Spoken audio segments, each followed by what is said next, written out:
avant de faire un tour de table. Donc, bonjour à tous, merci d'être présents ce matin.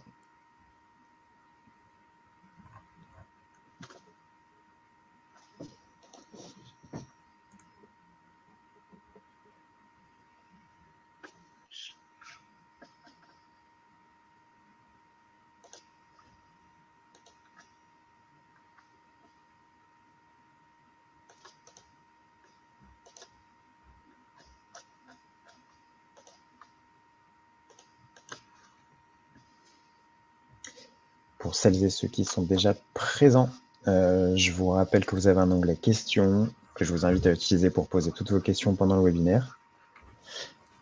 N'hésitez pas et on les traitera à la fin. On prendra un petit temps pour répondre à toutes vos questions. Également, si vous le souhaitez, vous pouvez télécharger le support de présentation qui s'affiche à l'écran en cliquant sur le petit onglet de téléchargement qui apparaît quand vous passez votre souris sur le support. C'est un petit icône nuage. Cliquez dessus et normalement, vous devriez pouvoir télécharger le support.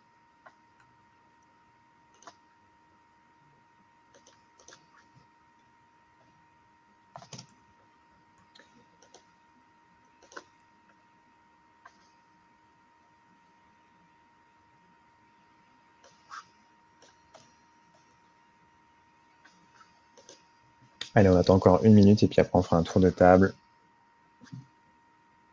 On a beaucoup de choses à dire ce matin, du coup on va pas trop patienter. Je vois Charlotte qui s'inquiète. Ça va. On peut attendre 1 minute encore. Pour faire patienter cette minute, je le rappelle pour ceux qui viennent d'arriver, bienvenue, merci d'être présent ce matin. Vous pouvez poser toutes vos questions pendant le webinaire avec l'onglet questions dédié. Ce sera plus simple pour nous de les traiter, donc vraiment, je vous invite à utiliser cet onglet et pas le chat pour poser vos questions. Vous pouvez télécharger le support de présentation qui s'affiche en cliquant sur le petit icône de téléchargement qui apparaît quand vous passez votre souris sur le support. N'hésitez pas, vous aurez également dès l'issue du webinaire un lien vers le replay que vous pouvez partager allègrement. Et puis, on va débuter. Et donc, encore une fois, merci à tous d'être présents. On va faire un tour de table. Aujourd'hui, on reçoit Stéphane Montagnon d'Olson et Charlotte Bray d'Ecodev. Je vais vous laisser vous présenter rapidement. On va commencer par Charlotte. Bonjour à tous. Merci d'être présents pour ce webinaire aujourd'hui sur Bicorp. Moi, je suis Charlotte Bray. Donc, ça fait bientôt 4 ans que je suis consultante RSE chez Ecodev. Merci, je vous laisse la parole à Stéphane. Voilà, et Stéphane Montagnon. Alors, je suis aussi consultant spécialisé sur la partie flotte automobile, puisque le métier d'Olson, c'est de gérer des flottes et d'accompagner des entreprises sur le sujet. Et je m'occupe du pôle conseil chez Olson et de la partie RSE. Merci beaucoup Stéphane pour ta participation. Tu nous feras un retour d'expérience sur la certification Bicorp. Et puis, voilà, moi je vous laisse. Je vous retrouve à la fin pour les questions et je vais laisser la main à Charlotte. Merci Thomas. Eh bien, allons-y. On peut débuter donc ce webinaire par la présentation du sommaire. Dans un premier temps, je vais vous présenter assez rapidement Ecodev et Stéphane fera de même avec Olson. Ensuite, on reviendra sur ce qu'est la labellisation Bicorp, quels en sont les tenants et aboutissants. Et ensuite, on verra ensemble la démarche d'identification des priorités et de formalisation, comme vous le voyez. Donc, en fait, ce qu'on va voir plus en détail, c'est comment on associe le fait d'élaborer sa stratégie RSE avec cette démarche de labellisation Bicorp. Et ensuite, et après, donc, qu'est-ce qui se passe en fait quand on est labellisé Bicorp une fois que l'on rentre dans cette communauté ? Et donc, tout du long de cette présentation, on se partagera la parole avec Stéphane, donc plutôt moi du côté méthodologie et plutôt Stéphane du côté retour d'expérience.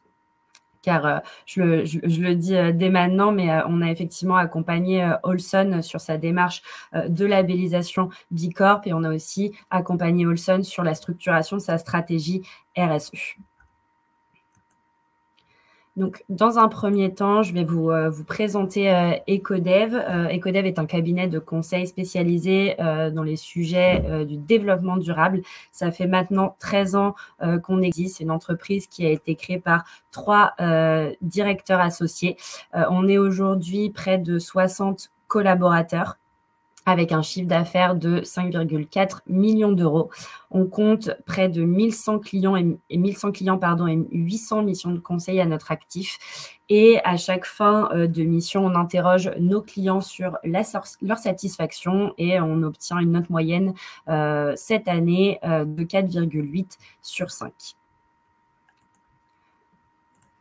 Il est intéressant aussi de partager ça avec vous. Il y a maintenant quelques années, on a défini notre raison d'être qu'on a inscrit dans nos statuts d'entreprise. Notre raison d'être, elle est affichée ici, elle est la suivante: réveiller ou éveiller les organisations pour stimuler l'engagement et provoquer le changement. Donc, on a fait tout ce travail d'élaboration de raison d'être qui va nous guider dans notre stratégie d'entreprise au quotidien. Et derrière, on a aussi défini nos piliers d'engagement en lien avec notre stratégie RSE. À savoir que la plupart de nos équipes sont basées à Paris, mais comme vous le voyez ici, on a plusieurs lieux d'implantation, plusieurs agences, notamment à Lille, Nantes, Lyon, Marseille. Ici, vous voyez nos métiers, nos expertises s'afficher. Nos métiers sont les suivants. Donc, une partie conseil stratégique sur laquelle je travaille notamment dans l'accompagnement des organisations sur la structuration de leur stratégie RSE. On travaille également sur l'élaboration de stratégies climat, par exemple. Donc, l'idée, c'est vraiment de définir une stratégie d'entreprise qui intègre les enjeux sociaux, environnementaux directement dans leur business model. Ensuite, on a un métier lié à la mesure d'impact, donc comprendre quel est l'impact environnemental, quel est l'impact social d'une entreprise pour derrière nous aider justement à définir des plans stratégiques et des feuilles de route opérationnelles, donc des objectifs, des plans d'action qui vont aider l'entreprise à progresser sur ces sujets. On a également ensuite, après la mesure d'impact, après la définition d'une stratégie environnementale ou d'une stratégie RSE, on va accompagner les entreprises sur du déploiement opérationnel. Donc, l'idée, c'est vraiment de venir définir des feuilles de route opérationnelles et après d'aider les organisations à les mettre en œuvre de manière concrète, de manière opérationnelle, donc les aider dans le pilotage, dans le suivi des actions qu'on aura définies ensemble. Et on a également un métier lié à la communication et à la conduite du changement, plutôt d'ailleurs du côté de Thomas, mais on accompagne les organisations dans leur démarche de sensibilisation, de communication des parties prenantes internes ou externes. Et tout ça, on le fait sur plusieurs thématiques que vous voyez ici. Donc la RSE, alors on a mis 5 pôles d'expertise. Donc là, aujourd'hui, on en comptabilise plutôt 4, autant pour nous. La RSE, la partie climat-énergie, la mobilité durable et la biodiversité. Et c'est sur les aspects liés à la mobilité durable que l'on va plutôt travailler avec Olson d'ailleurs. Et donc, ça fait une belle transition pour toi, Stéphane. Merci. Oui, en quelques mots, Olson et quelques chiffres. Donc, Olson, on est un spécialiste de la flotte automobile et donc du véhicule d'entreprise. La société a été créée en 2016 et j'en suis le fondateur avec l'ambition d'accompagner les entreprises dans leur transition énergétique. Et quand on se repositionne en 2016, ce n'était pas une chose gagnée puisqu'on était sur un modèle de véhicule 100% diesel et je pressentais qu'il y aurait un besoin fort d'accompagnement sur cette transition énergétique. Donc dès 2017, on a réalisé nos premières missions de transition énergétique et puis ensuite on a lancé différentes activités.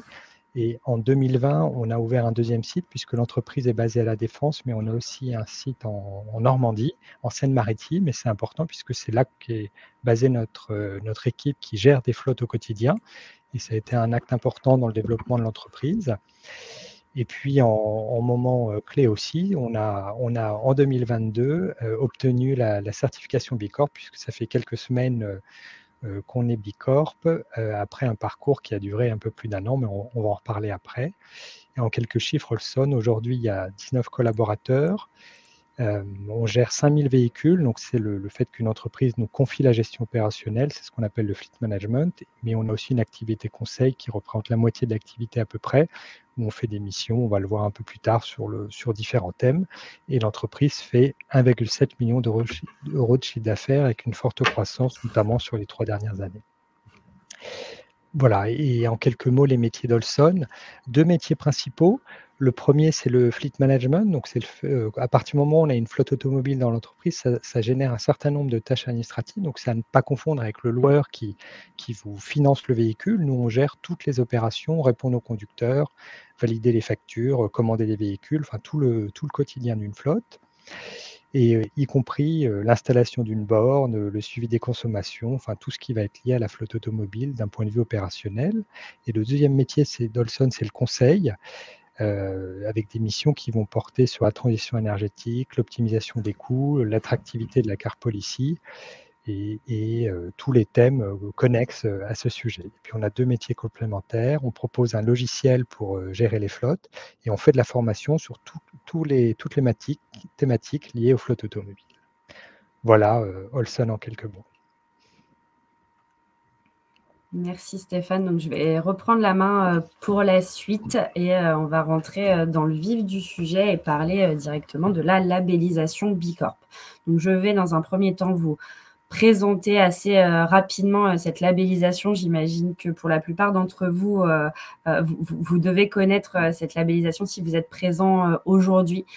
B Corp est un mouvement qui a été fondé déjà aux États-Unis en 2006 et ensuite qui s'est diffusé à travers le monde et qui est donc aujourd'hui, comme vous le savez, bien présent en France et de plus en plus connu dans le monde de l'entreprise, mais également au niveau des individus.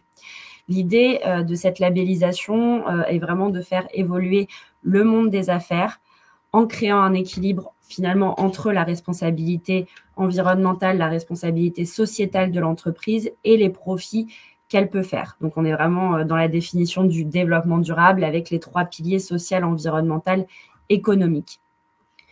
Derrière la labellisation B Corp, l'objectif, c'est de récompenser, de labelliser les entreprises qui intègrent directement dans leur business model et dans leurs opérations des objectifs sociaux, sociétaux, environnementaux qui se déclinent derrière, bien évidemment, en plan d'action opérationnel. Une fois que tout ça a été, je dirais, récompensé, labellisé, derrière, l'entreprise va rentrer véritablement dans une communauté qui va œuvrer pour le changement, qui va œuvrer, contribuer pour créer une société plus positive. L'idée des entreprises B Corp, ce n'est pas d'être les meilleurs au monde, mais finalement, comme le dit B Corp, d'être les meilleurs pour le monde. Finalement, pour illustrer la labellisation B Corp, on dirait que le label B Corp est à une organisation ce que les labels Fairtrade ou organiques sont à un produit. La labellisation, elle va venir mesurer la performance globale de l'entreprise et également sa raison d'être. Derrière, elle va venir récompenser les entreprises qui sont pionnières, comme je le disais, qui ont une performance sociétale, environnementale assez élevée, assez importante, et également qui font preuve de transparence sur leurs objectifs, sur leurs actions également sociales, environnementales, et qui font preuve de transparence également dans le sens où le score B Corp est public et affiché et tout le monde y a accès. Et il est important aussi de préciser que c'est aussi un sujet qui est bien d'actualité, c'est que le label est complémentaire avec une démarche d'entreprise à mission. Donc les deux on ne les dissocie pas, mais elles sont plutôt complémentaires parce qu'elles ont une même ambition finalement de changement, de mutation économique, de changement des raisons d'être des entreprises en intégrant ces sujets liés à la RSE.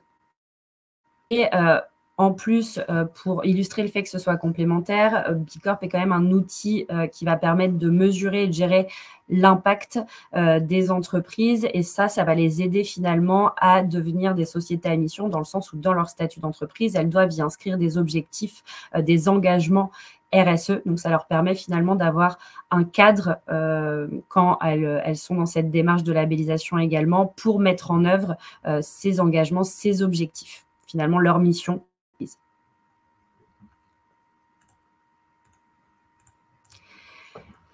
Une fois que je vous ai représenté assez rapidement la labellisation B Corp, L'idée, c'est aussi de vous montrer quels sont les bénéfices que peut tirer une entreprise lorsqu'elle est labellisée B Corp. Donc, vous voyez les bénéfices principaux s'afficher juste ici. Je ne vais peut-être pas rentrer dans le détail de chacun d'eux, parce qu'on est quand même conscient aujourd'hui, je pense, de ce que peut apporter cette labellisation d'un point de vue attractivité, rétention des talents, par exemple, d'un point de vue aussi économique, c'est-à-dire de parler aux consommateurs, de répondre à leurs exigences qui sont beaucoup plus importantes maintenant sur ces enjeux liés aux aspects sociaux, aux aspects environnementaux. Également de prendre en compte les attentes de ces parties prenantes, qu'elles soient internes ou externes, comme les investisseurs, comme les clients, comme je viens de l'expliquer. L'idée, c'est peut-être là-dessus, pour bien illustrer, de te laisser la parole, Stéphane. Et là, je vais te demander pourquoi, déjà, dans un premier temps, vous avez eu cette volonté de devenir B Corp. Et est-ce que vous étiez conscient des effets que ça pouvait avoir et quels sont aujourd'hui les effets que vous ressentez déjà, même si ça fait bien évidemment peu de temps que vous êtes labellisé? Oui, je me retrouve bien dans tout ce qui est indiqué sur la page, parce que finalement, nous, ça a démarré par une démarche d'engagement personnel. Donc aujourd'hui, on est 2 associés chez Olson, et il se trouve qu'on est dans un secteur qui est le secteur automobile, qui n'est pas toujours vu comme le plus vertueux, et à juste titre. Donc on voulait être un acteur important de ce secteur, mais être dans un modèle les plus vertueux, et donc d'accompagner la transition énergétique des flottes. Et ce label permettait aussi de valoriser l'engagement qu'on a pris. Ensuite, quand on décide de faire une démarche de certification, évidemment, ça ne change pas qui on est. C'est finalement un label qui vient acter le fait qu'on a bien mis en œuvre des pratiques parmi les plus vertueuses. Et donc, c'est une récompense pour nous, pour nos collaborateurs. Et ça, je l'ai ressenti assez vite, le fait qu'il y a une forme de fierté, un sentiment d'appartenance des collaborateurs. C'est qu'on avait mis en place tout ce qu'on avait mis en place pour obtenir cette certification. Finalement, c'est antérieur à la certification. La certification, ça vient juste marquer le fait que c'est obtenu. Mais j'ai senti comme un déclic des collaborateurs au moment où on l'a annoncé, une prise de conscience et la volonté d'aller encore plus loin dans l'amélioration des pratiques, parce qu'on était B Corp, parce qu'on faisait partie d'une communauté. Bon, et ensuite, quand on fait ce type de démarche, il y a aussi, il y a aussi un objectif commercial, et qui n'est pas incompatible avec le fait d'être B Corp, bien au contraire, puisque le label valorise aussi la croissance, le fait d'avoir des recrutements, d'avoir une activité qui se porte bien. Donc pour nous, c'était aussi une manière de se différencier dans notre secteur, d'avoir un petit plus entre 2 fournisseurs. Choisir un qui est B Corp, c'est aussi une marque d'engagement, surtout dans un secteur qui est particulièrement en mouvement et dans lequel les entreprises vont chercher les bonnes idées, les bonnes pratiques, et ce qui est plutôt innovant. Et le fait d'être B Corp, je veux dire que ce n'est pas un label qui est reconnu par tout le monde. Par contre, c'est surtout connu par les entreprises et par les personnes impliquées. Il se trouve que dans nos clients, on a de plus en plus de directions RSE, puisque la transition énergétique, ça touche beaucoup d'entreprises sur la partie flotte automobile, et c'est souvent un sujet très marquant et qui traverse toute l'entreprise, parce que ça se voit qu'il y a des voitures, et ça devient vite très sensible sur le sujet. Donc le fait qu'on s'adresse à des directions RSE sur le sujet, ça les rassure aussi qu'on ait un label comme B Corp qui marque notre engagement général. Voilà. Et puis le dernier aspect, c'était aussi en termes de recrutement. On est en forte croissance. Alors certes, on est une petite structure, mais on a des besoins importants en termes de recrutement. Et le fait d'être B Corp, c'est aussi une manière de valoriser l'entreprise et d'annoncer que quand on rejoint Olson, on rejoint une communauté, une entreprise qui appartient à une communauté parmi les entreprises les plus engagées sur la partie environnementale et sociétale. Voilà en quelques mots pourquoi on l'a fait et nos engagements. Et ensuite, on l'a traduit assez vite dans nos démarches et dans les ressentis des clients, puisqu'on suit différents indicateurs. Et ce qui est important, c'est qu'on regarde tous les aspects quand on fait B Corp. Donc, on va regarder l'aspect client, l'aspect collaborateur, et les deux sont aussi importants l'un pour l'autre, et on va le retrouver dans notre démarche RSE qu'on a structurée récemment. C'est très important pour nous de délivrer un haut niveau de performance pour nos clients, mais aussi que nos collaborateurs soient satisfaits de travailler chez Olson. Voilà. Et puis, on peut peut-être, je vais dire quelques mots sur nos engagements RSE.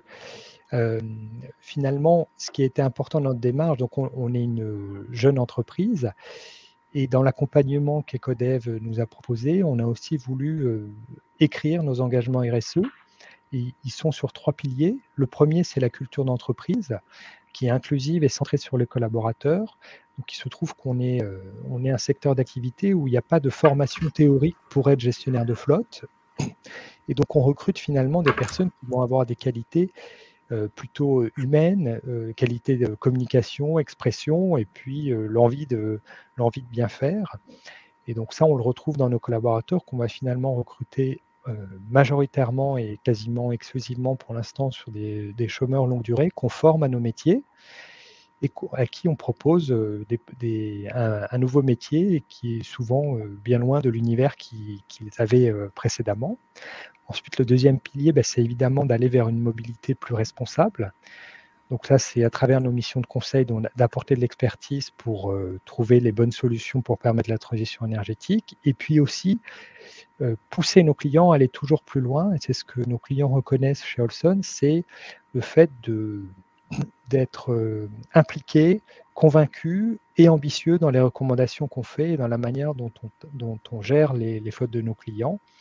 Et enfin, le troisième pilier, c'est l'engagement durable.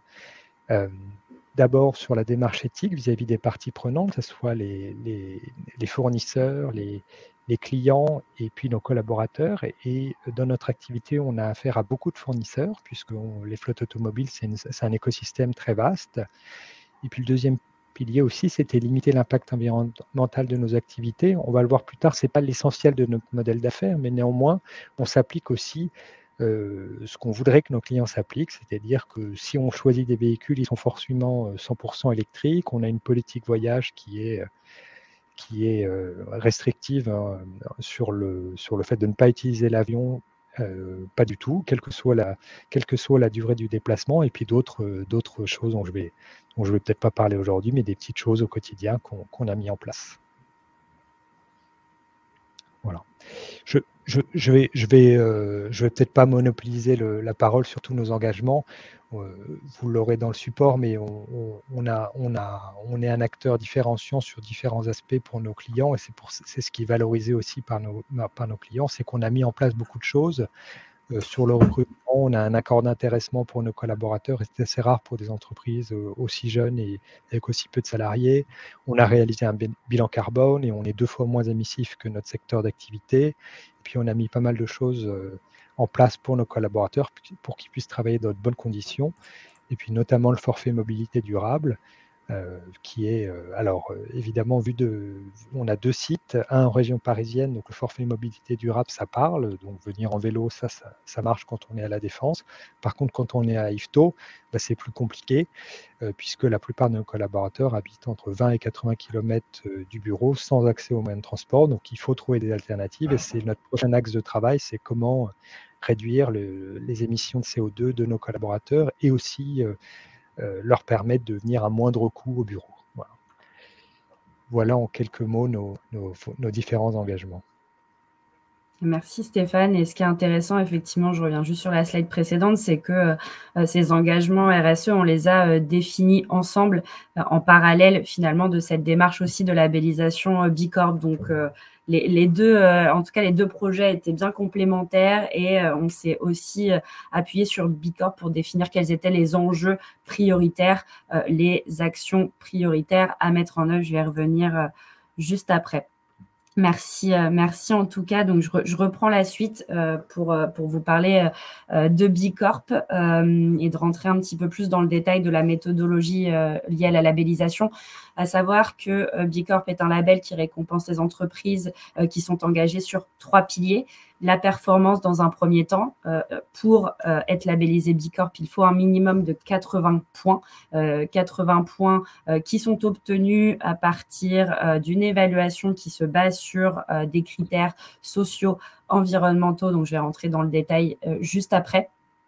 Sur l'engagement de l'entreprise, également, effectivement, l'entreprise va devoir modifier ses statuts juridiques en y intégrant une raison d'être B Corp. Donc, preuve également d'engagement. Et enfin, la transparence. Donc, effectivement, une fois qu'on est labellisé B Corp, le score est affiché sur la plateforme et le rapport de transparence également est public et accessible par tous. C'est vrai que je ne l'ai pas précisé autant pour moi au début. Ecodev est également une B Corp depuis plusieurs années maintenant. Donc, c'est pour ça ici que vous voyez le logo Ecodev à côté du logo B Corp. Donc, c'est bien comme ça, ça me permet de le préciser aussi. Donc, je reviens sur la méthodologie d'évaluation. On a un outil dans B Corp qui s'appelle le B Impact Assessment, le BIA, qui va venir évaluer les entreprises sur plusieurs thématiques. Donc, vous les voyez juste ici, la thématique gouvernance, collaborateurs, clients, environnement et collectivité. Aujourd'hui, on a donc 5 thématiques qui sont évaluées par B Corp. À l'intérieur de cette thématique, plusieurs choses vont être évaluer, enfin 2 choses plus précisément, en fait, ce sont dans un premier temps les impacts opérationnels de l'entreprise et dans un second temps les impacts liés au modèle d'affaires. Et justement, c'est intéressant parce que tu as commencé à en parler tout à l'heure, Stéphane, mais l'idée de B Corp, c'est d'aller regarder aussi comment l'entreprise, elle va intégrer directement les enjeux sociaux, environnementaux dans son business model et derrière comment elle va évaluer l'impact positif qu'elle peut avoir sur l'environnement, sur la société, sur ses parties prenantes à partir du service ou du produit qu'elle propose. Donc, c'est un petit peu différent finalement des impacts opérationnels plutôt liés au fonctionnement de l'entreprise, je dirais. Je vais rentrer un petit peu plus dans le détail après sur le business model à impact. Juste avant, à savoir que pour les entreprises qui évoluent dans des industries qui peuvent être considérées comme sensibles, controversées, il y a en plus un questionnaire de divulgation à remplir. Et donc, B Corp va analyser l'éligibilité de l'entreprise à la labellisation et peut déclencher finalement des exigences de transparence supplémentaires. Donc après, ça signifie aussi que ce n'est pas parce qu'on est une entreprise qui évolue dans une industrie sensible que demain, on ne peut pas se faire labelliser B Corp. C'est juste que le niveau d'exigence pourra être un petit peu plus élevé que pour une entreprise qui n'évolue pas dans un secteur comme celui-ci. Je reviens sur les différentes thématiques. À l'intérieur des 5 grandes thématiques abordées par B Corp, vous avez des sous-thématiques finalement qui sont également évaluées. Donc, vous les voyez qui s'affichent juste ici. Donc, ces sous-thématiques vont être évaluées sous un aspect différent pour les impacts opérationnels que pour les impacts liés au business model. Donc là, assez rapidement, sur la partie collaborateur, vous avez les sujets assez évidents quand on parle de RSE et d'impact social. Vous allez avoir les impacts liés à la rémunération, liés au bien-être des collaborateurs, à la formation, à l'engagement, à la satisfaction des collaborateurs. Par exemple, sur la partie environnementale, vous allez avoir tout ce qui est gestion environnementale de l'entreprise, donc quels sont les indicateurs mis en œuvre, comment l'entreprise pilote sa stratégie environnementale, tous les sujets liés à l'air et au climat, donc aux émissions de gaz à effet de serre également, l'eau, la biodiversité, etc. etc. Donc, je vous donne des exemples, mais vous avez ici toutes les sous-thématiques affichées. Et pour ce qui est du business model à impact, vous avez plusieurs manières finalement de valoriser votre modèle d'affaires à impact. Donc, en fait, quand vous rentrez dans la thématique, vous allez avoir toutes les questions liées aux impacts opérationnels et ensuite, vous allez pouvoir identifier quel est votre modèle d'affaires à impact. Est-ce qu'il se situe plutôt sur l'aspect social, donc sur le pilier collaborateur? Est-ce qu'il va plutôt se situer sur l'aspect environnemental? Nous, par exemple, Ecodev, pour le coup, étant donné qu'on a un cabinet de conseil spécialisé en développement durable, on traite aussi beaucoup les sujets environnementaux liés à l'air et au climat, par exemple. Donc, un de nos business models à impact va se situer sur le pilier environnemental et sur la manière dont on va venir aider les entreprises finalement à diminuer leurs impacts environnementaux. Donc, on va avoir, par exemple, tout ce qui va être éducation environnementale, tout ce qui va être également sauvegarde du sol et de la faune, parce qu'on va travailler sur les sujets liés à la biodiversité, tout ce qui va être la préservation des ressources en eau, en air, etc. parce que c'est aussi notre business model, c'est comme ça qu'on accompagne nos clients. Peut-être que Stéphane, tu peux intervenir à ce niveau-là et nous dire déjà ce que tu as pu penser de ce BIA, que ce soit sur les impacts opérationnels ou sur les impacts liés au business model. Eh ben, oui, le BIA, c'est vraiment un outil de réflexion. C'est vrai que avant qu'on démarre véritablement la certification, j'avais déjà regardé très tôt après la création d'Olson, parce que j'avais déjà entendu parler de Bicorp, et j'avais regardé, j'avais ouvert, et puis là, j'avais assez vite refermé, parce que je n'étais pas du tout prêt en termes de maturité à affronter toutes ces questions et tous ces thèmes. Mais le BIA, c'est vraiment un outil de réflexion, parce que c'est comme avoir un interlocuteur qui va vous challenger sur l'ensemble de vos process, de votre gouvernance, de vos actions, et vous amener à réfléchir à qu'est-ce qu'on fait, qu'est-ce qu'on a formalisé, est-ce qu'on peut faire mieux, qu'est-ce qu'on est prêt à mettre en œuvre. Donc, je trouve que c'est vraiment un bon outil de réflexion, et même si on ne va pas au bout de la certification, c'est intéressant de faire ce BIA pour voir tous les thèmes couverts et comment on peut toujours s'améliorer sur ces différents sujets. Et puis évidemment, c'était aussi important pour nous d'avoir une certification qui inclut le modèle d'affaires, particulièrement pour une entreprise qui évolue dans le secteur de l'automobile. Nous, on voulait mettre en avant aussi nos actions sur la réduction des émissions de CO2 et des particules. C'était important pour nous de le traiter, puisque dans le modèle d'affaires d'Olson, alors il y a un côté jeu dans le BIA, c'est qu'on gagne des points. Donc là, vous avez le détail de nos scores. Donc, quand on coche certaines réponses, on gagne des points, mais après, une fois qu'on a coché, il faut apporter la preuve. Donc, il faut être sûr de ce qu'on met et qu'on va réussir à prouver qu'on arrive bien à le faire. Et dans le modèle d'affaires, nous, il y a deux impacts importants. Finalement, notre activité est assez peu émissive. On est sur de la prestation intellectuelle. On pourra assimiler ça en partie à un centre d'appel, et puis l'autre côté, c'est du conseil. Par contre, le réel impact, c'est sur les flottes, la réduction des particules, des émissions, des gaz à effet de serre pour les flottes qu'on gère, donc la réduction des émissions de CO2. C'est pour ça qu'on a mis en place un outil de mesure de la réduction des émissions de CO2 pour les flottes que l'on gère et pour nos clients en termes de conseil. Et toutes nos missions comportent quasiment systématiquement un volet réduction des émissions de CO2, c'est le gros de notre activité, et puis aussi un enjeu sanitaire avec le fait d'améliorer la qualité de l'air et notamment de quitter le diesel lié à la mise en place des ZFE. Et puis sur nos notes, évidemment, il y a des choses qui sont plus simples à faire que d'autres. Notre activité a un faible impact, donc évidemment, pour nous, faire du tri des déchets, c'est pas très compliqué. Faire une politique voyage qui soit vertueuse, c'est assez simple. Je l'ai dit, mais avoir une flotte de véhicules 100% électriques, c'est pareil, c'était dans la logique des choses. Mais c'est surtout sur la partie client qu'on a voulu travailler, en valorisant des scénarios de transition pour chacun de nos clients. Donc, dans chaque mission, on va faire des scénarios de transition énergétique. On va valoriser en euros ce que peut coûter cette transition, ou montrer qu'elle ne coûte rien.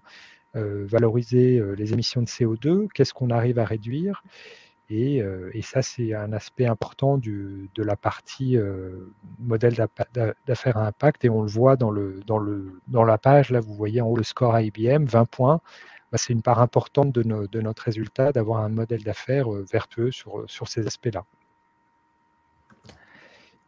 Exactement. À savoir que par modèle d'affaires, on peut obtenir aussi jusqu'à 30 points. Donc, ce n'est pas négligeable finalement dans le standard Bicorp d'obtenir ces points-là. Et à savoir également que ces points liés au business model à impact sont calculés en fonction de l'intensité du modèle d'affaires et de son ampleur. Et donc, c'est pour ça qu'on le calcule principalement aussi en fonction du chiffre d'affaires de l'entreprise, pour comprendre réellement finalement quel est l'impact véritable de l'entreprise. Merci Stéphane, ça illustre bien, je trouve en tout cas, ce qu'est un business model à impact, à savoir qu'à côté, vous avez effectivement aussi tous les impacts opérationnels de l'entreprise qui sont mesurés sur les différentes thématiques. Alors, à date, c'est toujours tout ce que je viens de dire est toujours valable. Cependant, il est important de préciser que le référentiel, il est en train d'évoluer. Donc, le standard Bicorp ne sera plus le même dès 2024. Au vu du contexte de croissance du mouvement Bicorp, du fait qu'il y ait de plus en plus de demandes et de plus en plus d'entreprises qui veulent se faire labelliser, mais également au vu de l'urgence des défis mondiaux auxquels on fait face, le standard va évoluer pour garder finalement la pertinence du label. Et donc, demain, les 3 piliers dont je vous ai parlé tout à l'heure vont un petit peu être modifiés. On va évaluer l'entreprise sur la partie impact, toujours ces 80 points qu'on va devoir obtenir. On va également évaluer les entreprises sur la partie clarté, donc comment l'entreprise va faciliter la compréhension par les parties prenantes et les entreprises de ce qu'est une Bicorp. Et les entreprises vont être évaluées sur l'adaptation. Donc, veiller à ce que les critères, les standards mis en place par l'entreprise répondent bien aux attentes, aux besoins de leurs parties prenantes. Et demain, donc, 10 exigences spécifiques seront définies. Donc, finalement, les 5 thématiques que je vous ai présentées tout à l'heure vont se transformer en 10 exigences spécifiques que vous voyez juste ici. Donc, on va retrouver plus ou moins les mêmes sujets, si ce n'est qu'ils sont peut-être plus déclinés et détaillés à chaque fois. Donc, on va quand même rester sur les thématiques liées aux collaborateurs, liées à l'engagement des collaborateurs, liées à la rémunération équitable, qui était peut-être avant des sous-thématiques. On va aussi aborder les sujets liés à la justice, l'équité, la diversité, l'inclusion. Une thématique spécifique liée à l'action climatique, une autre liée à la circularité et à la gestion, à la gérance environnementale de l'entreprise, etc., etc. Vous pourrez aller regarder un petit peu plus dans le détail si ça vous intéresse. Il reste encore une année pour se préparer à ce changement. En tout cas, ce que veut Bicorp, c'est vraiment d'avoir un niveau d'exigence assez élevé sur ces 10 thématiques. C'est-à-dire que finalement, l'entreprise pourrait être labellisée si elle répond aux exigences qui sont intégrées à ces 10 thématiques qui sont abordées.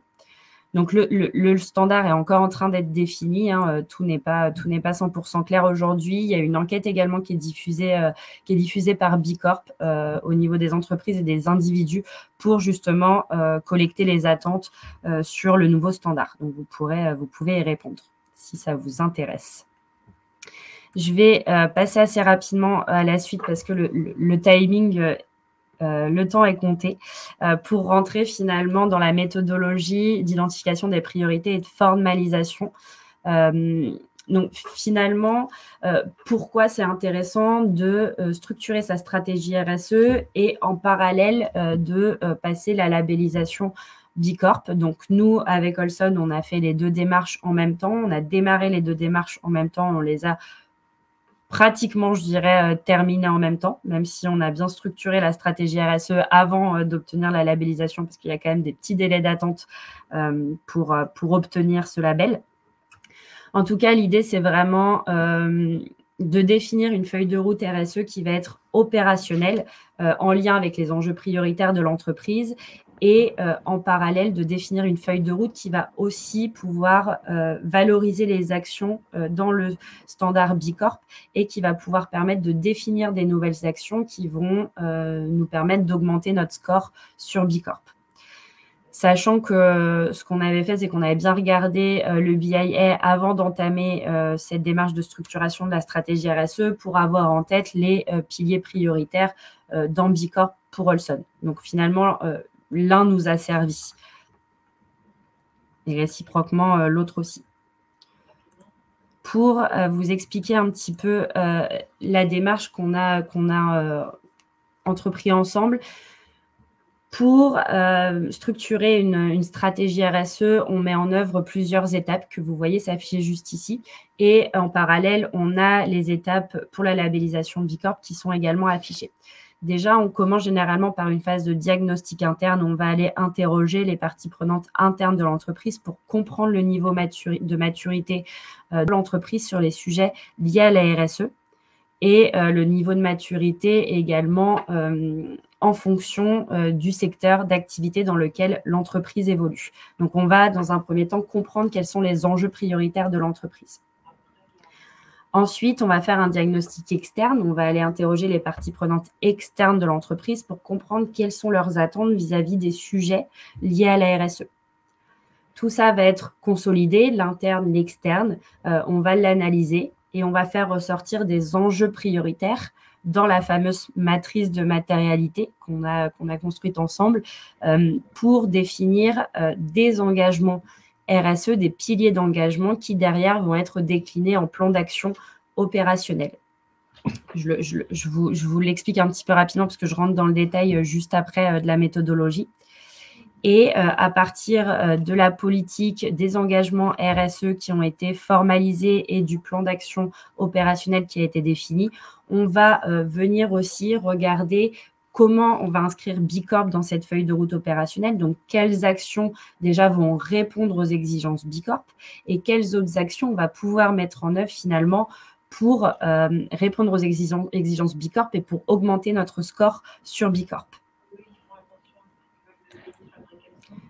Donc, je reviens dans un premier temps sur le diagnostic externe et je vous explique à chaque fois les différentes étapes que j'ai présentées rapidement. Donc, lors du diagnostic interne, dans un premier temps, on va réaliser un benchmark sectoriel. Je vous le disais, on va analyser le niveau de maturité RSE de l'entreprise par rapport à ses concurrents. Donc là, l'idée, c'est vraiment de comprendre où se situe l'entreprise en termes de maturité, mais également d'aller chercher quelques bonnes pratiques aussi qui peuvent exister au sein du secteur. On va également faire une analyse documentaire.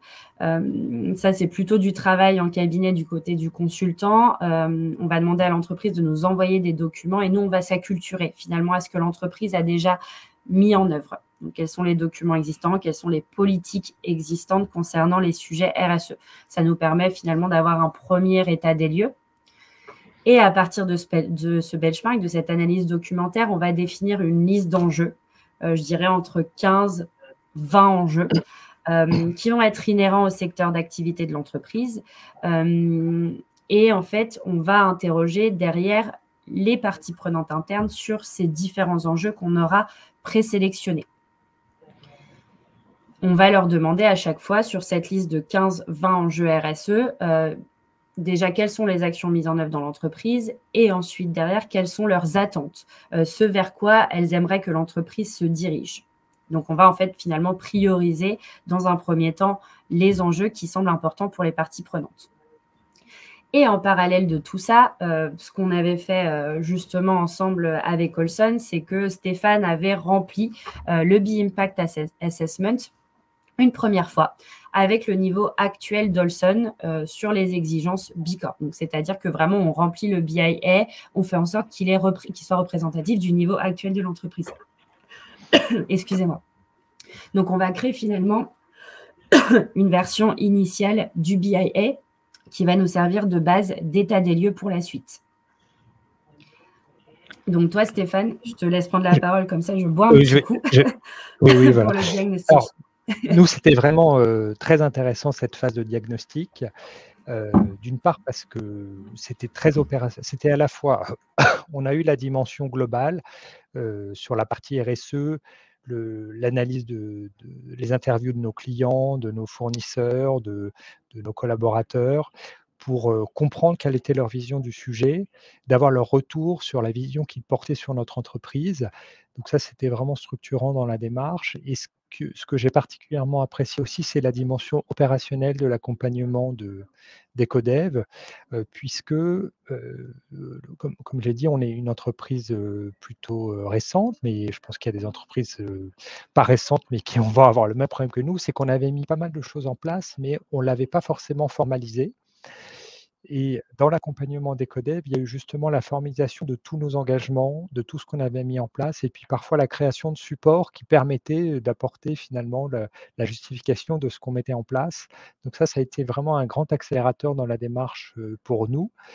Et c'est vrai qu'en faisant le BIA seul dans son coin, on est un peu perdu devant le côté extrêmement pointilleux du modèle et des questions, et qui sont parfois pas faites dans un contexte français, qui sont faites dans un contexte international. Donc il faut aussi avoir le degré d'interprétation de chaque question, puisque on a un cadre social en France qui est plutôt protecteur pour le collaborateur, et tant mieux, mais c'est pas le cas de tous les pays. Donc les questions, on sait jamais trop par quelle boule prendre sur ce sujet.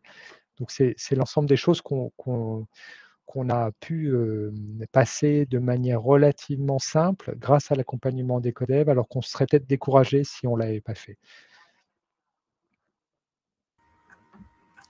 Merci d'avoir pris le relais. Excusez-moi, j'avais un petit chat dans la gorge.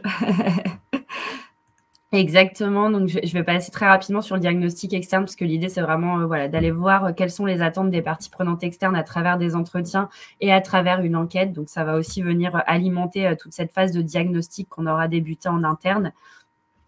Et ensuite, effectivement, on va identifier quels sont les piliers d'engagement RSE de l'entreprise. Donc, Stéphane vous a présenté la stratégie RSE que l'on a définie tout à l'heure. C'est un très bon exemple de ce que l'on peut formaliser, de ce que l'on peut structurer.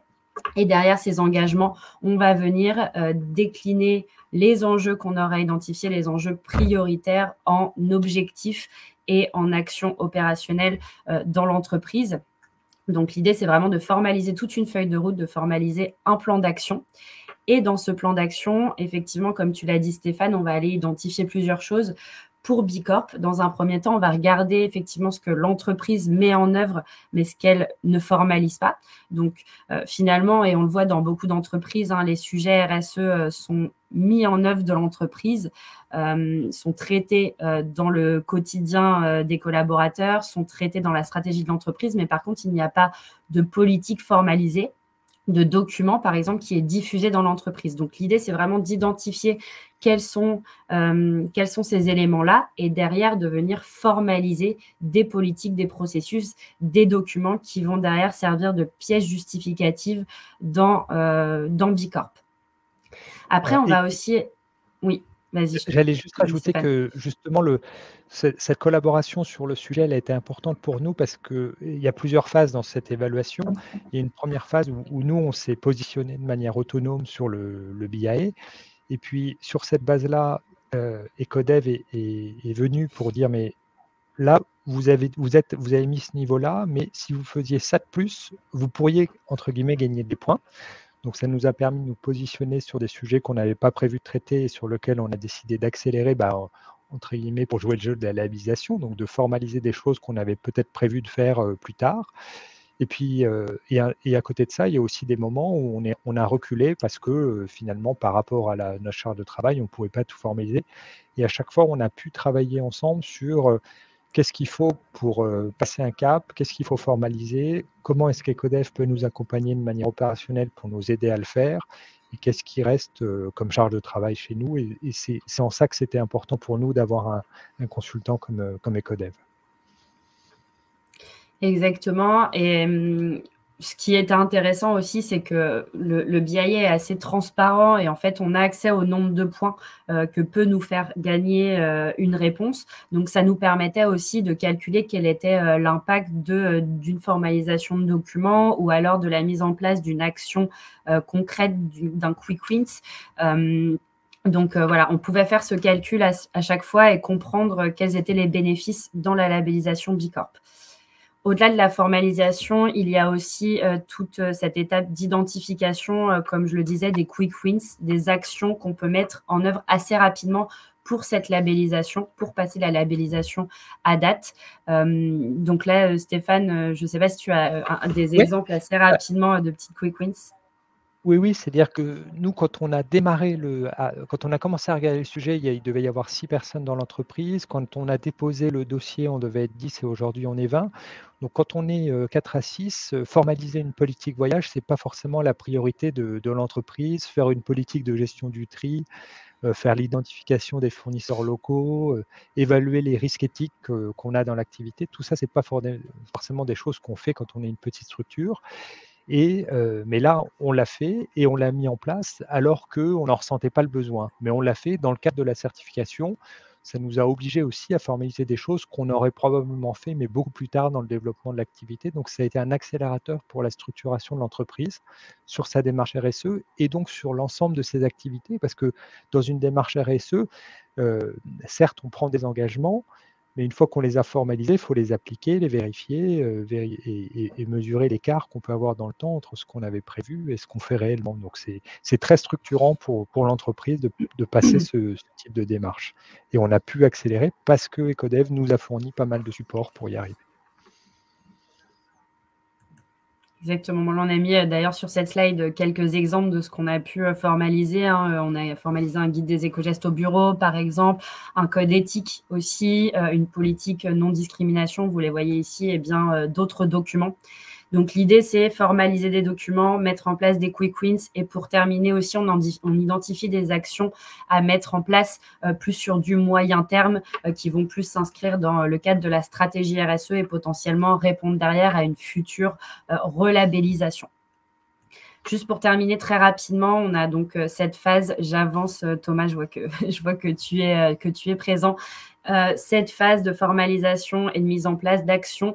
Derrière, on va donc modifier le BIA initial qu'on avait, vous vous souvenez, rempli au tout début du projet.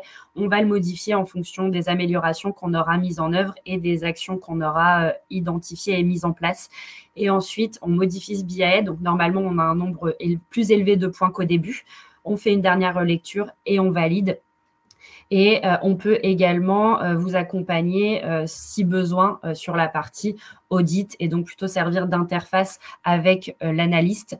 On peut s'occuper aussi de télécharger les pièces justificatives sur la plateforme, préparer l'entreprise à l'audit téléphonique qui aura lieu un petit peu plus tard après la validation du BIA.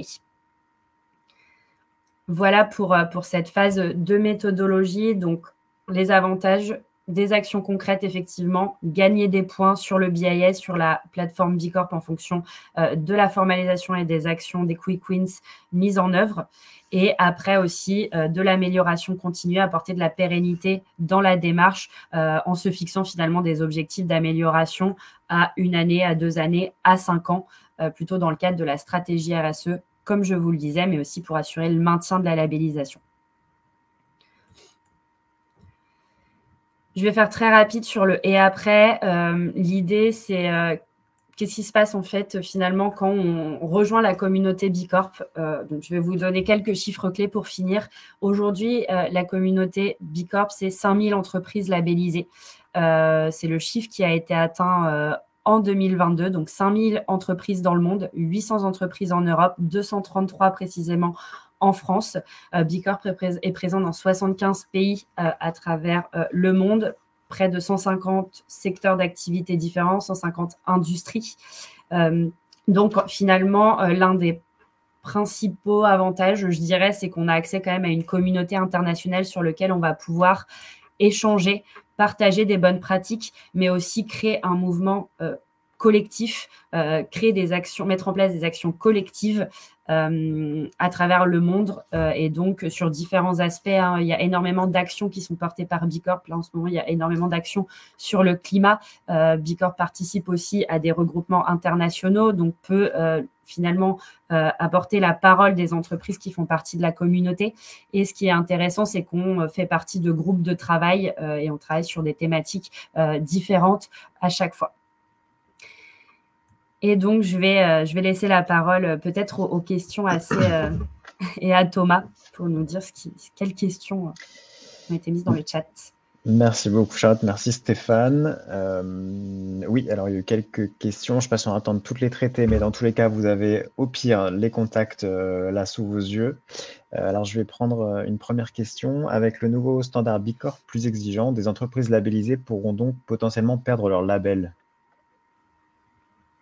Alors, effectivement, ça peut se produire étant donné que le label va être plus exigeant. Après, c'est l'idée de base, déjà de la relabellisation, parce que en fait déjà le standard B Corp finalement était revu tous les 3 ans. Donc là, à chaque fois, il était de plus en plus exigeant. Donc là, en termes d'exigence, effectivement, ça va être peut-être un petit peu plus élevé.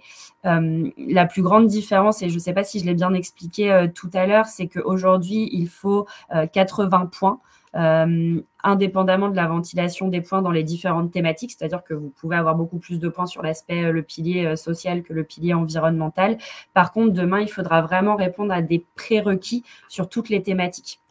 Donc, l'idée, c'est vraiment de répondre à des exigences sur chacun des piliers abordés par B Corp.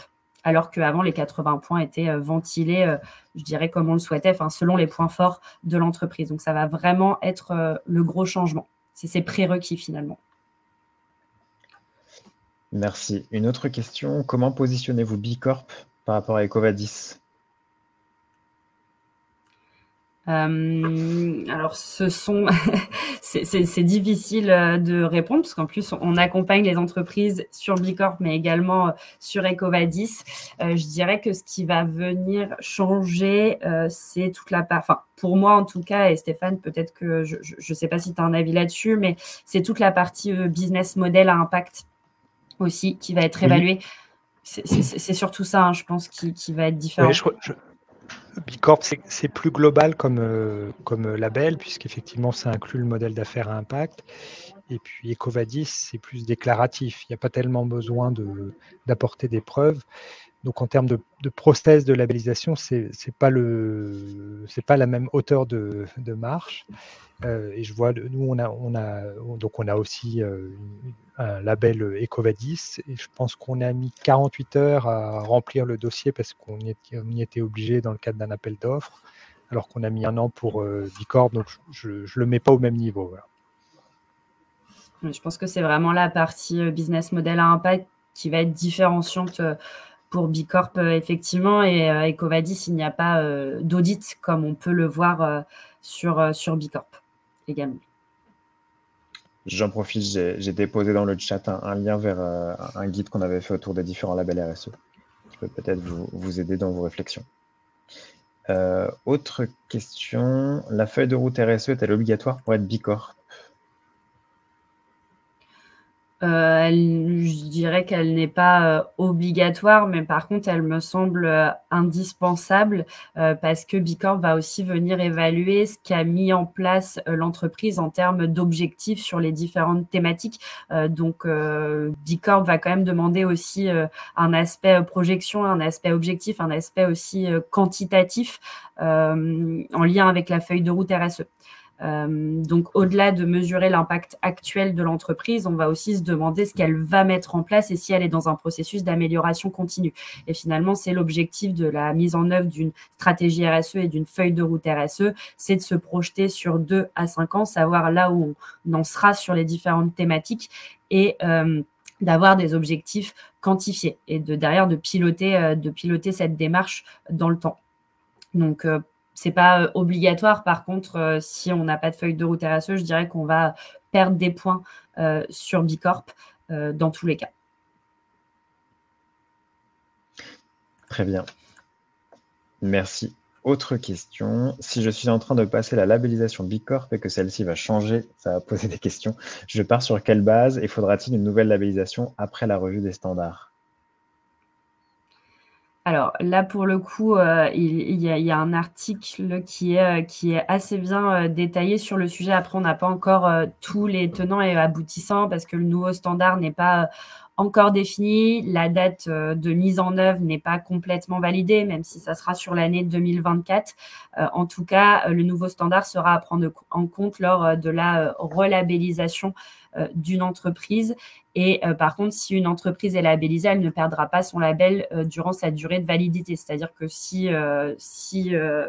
en 2024, l'entreprise est labellisée B Corp et dans ces 2 années de labellisation, elle ne perdra pas son label parce que le standard aura changé. Par contre, elle devra prendre en compte ces nouveaux standards dans sa relabellisation derrière. Par contre, si